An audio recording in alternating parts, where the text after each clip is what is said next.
নমস্কার বন্ধুরা, কেমন আছেন সবাই?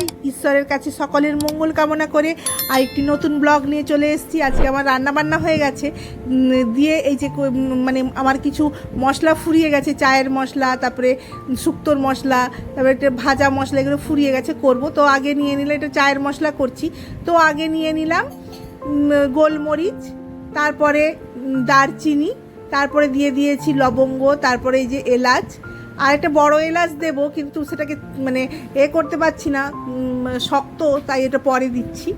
তো এগুলো নেড়ে তারপরে একটু কিছুটা মৌরি, তারপরে ওর মধ্যে দিয়েছিলাম, যে বললাম না বড় এলাচ দিব। তারপরে যে দেখুন তুলসী পাতা, আমি তুলসীর মঞ্জুরি দিয়েই করি, কিন্তু এটা মানে এখন তো মঞ্জুরি নেই, তো তাই আমি তুলসী পাতা তুলে নিয়ে এসে ভালো করে ধুয়ে একটু রোদে শুকিয়ে নিয়েছিলাম যাতে জলটা না থাকে।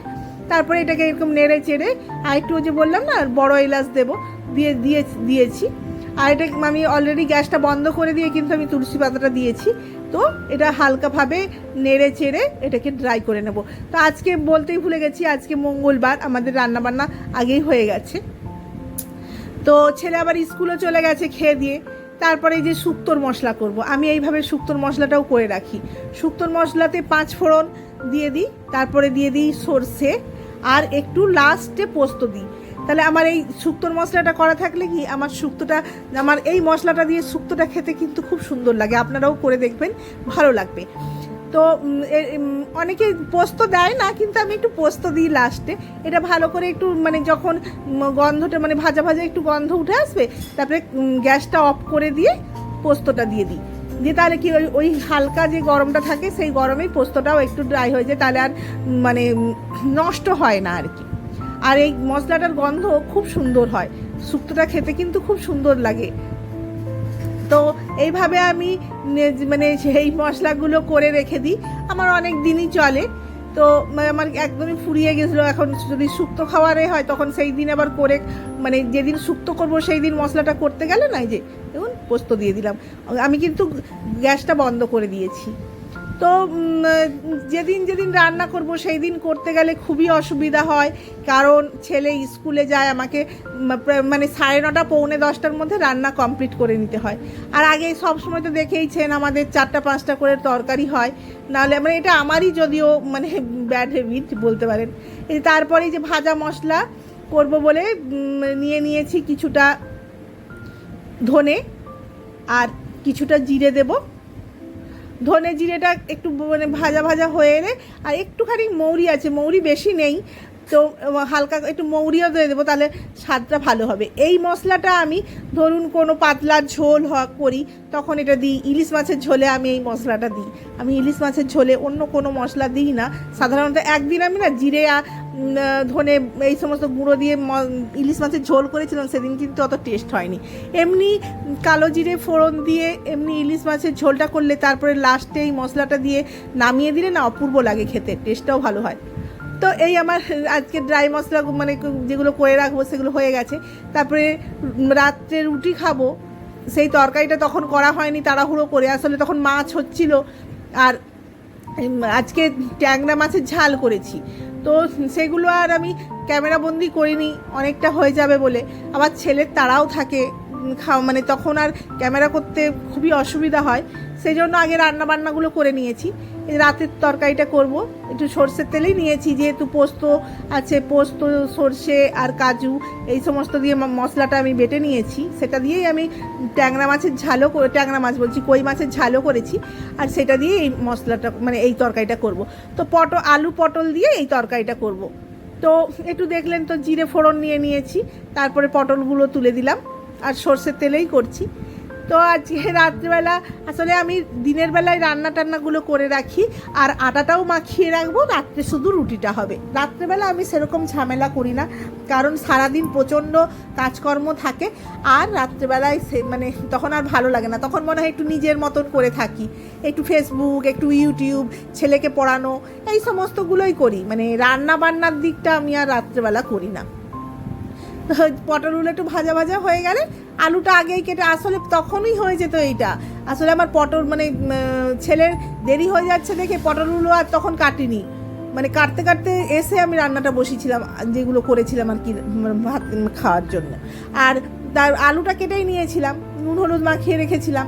তো ওইগুলো বসিয়ে আমি ওই মশলাগুলো ড্রাই করে নেব, তাহলে আমার কাজ এখন আমি স্নান করিনি, আমার আর সব কাজ হয়ে গেছে, রান্নার বাসন কোসন ধোয়া সব কিছুই হয়ে গেছে। তো এইভাবে আমি গুছিয়ে তো কাজটা করি, একা হাতে করি, তো ওই জন্য গুছিয়ে কাজটা করতে আমার সুবিধাই হয়।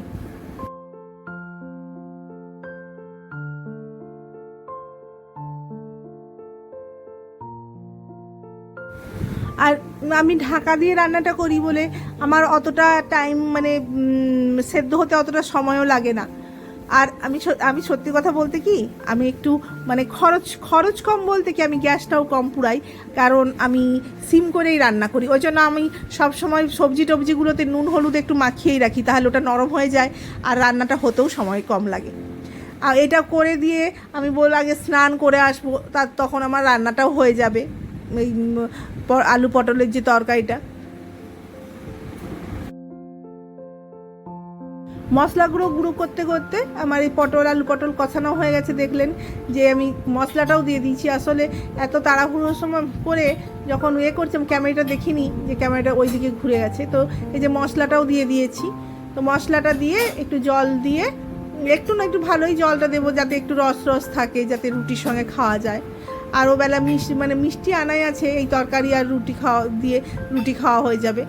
রুটি খেতে তো আর বেশি লাগে না, তরকারি লাগে না। তো এই যে দিয়ে দিলাম, দিয়ে তারপরে যে আমি তোমার স্নান করতে চলে যাব।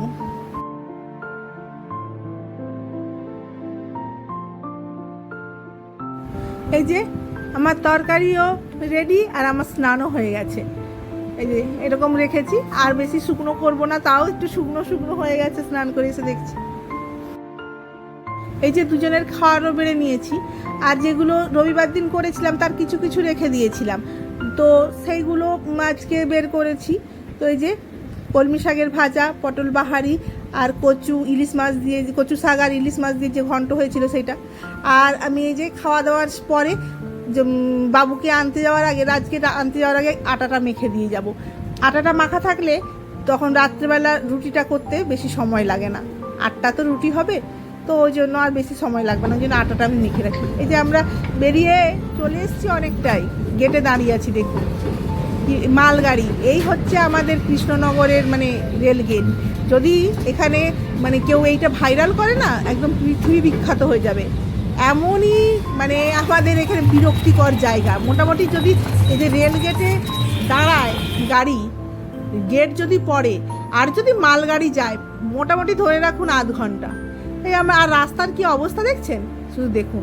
এরকম আমাদেরকে প্রতিদিনই যেতে হয়। এই রাস্তা 6 মাসও হয়নি, কিন্তু মানে হয়েছিল, ঠিক করা হয়েছিল, আবার যেই কেসেই মানে ওই রেল গেটটার কাছে তো মনে হয় যেন টুকটুকিটা মানে হয়ে যাবে, পাল্টি খেয়ে যাবে, এমন রাস্তার পরিস্থিতি।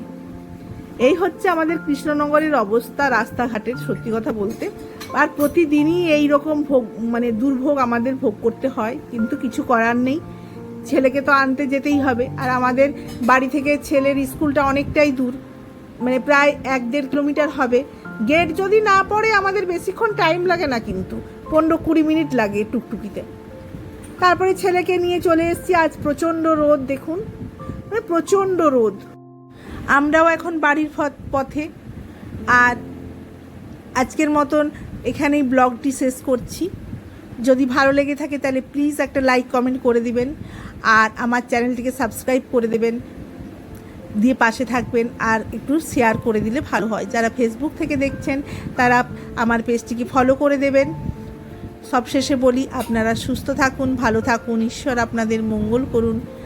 আবার আরেকটা ব্লগ নিয়ে কোনো একদিন আপনাদের সঙ্গে দেখা হবে। আজকের মতন এখানেই আসছি।